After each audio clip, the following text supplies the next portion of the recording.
Before we continue through the rest of Colossians chapter 1, it is important to note that Colossae hosted the worship of the Greek goddess Cybele.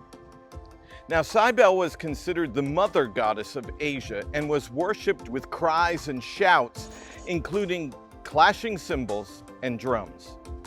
The god Apollo and the goddess Isis were also worshipped in Colossae.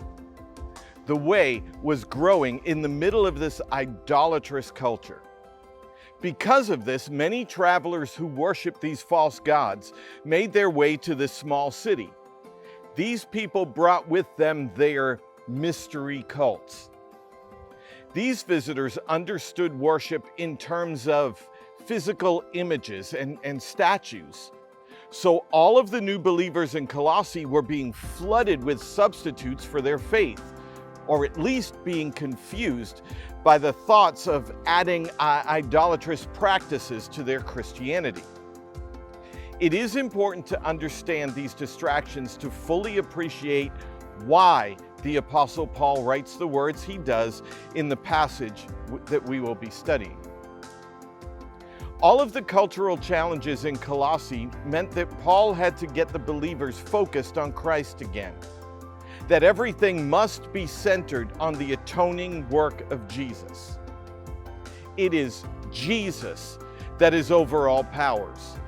Christians were to be united in their belief of the supremacy of Christ.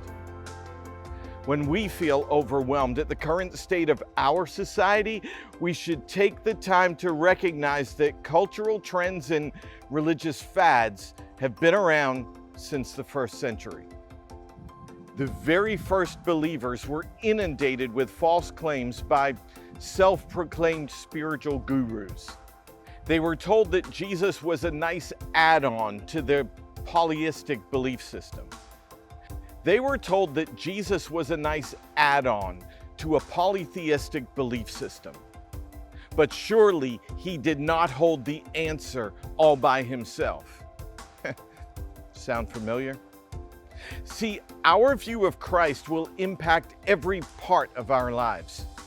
We do not start with practical instruction on how to live a good life. We don't look in the Bible specifically for helps on being happy. Paul is clear that it all starts and ends with Jesus. The Colossian church needed to know this unchanging truth, and clearly, so do we.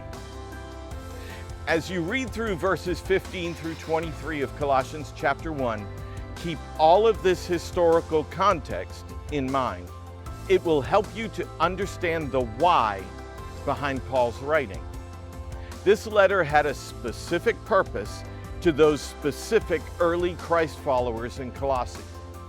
Knowing that purpose will give us a deeper insight into the truths discussed and will help us to apply those truths to our own walk with Christ. That is why it's so important to know the rest of the story.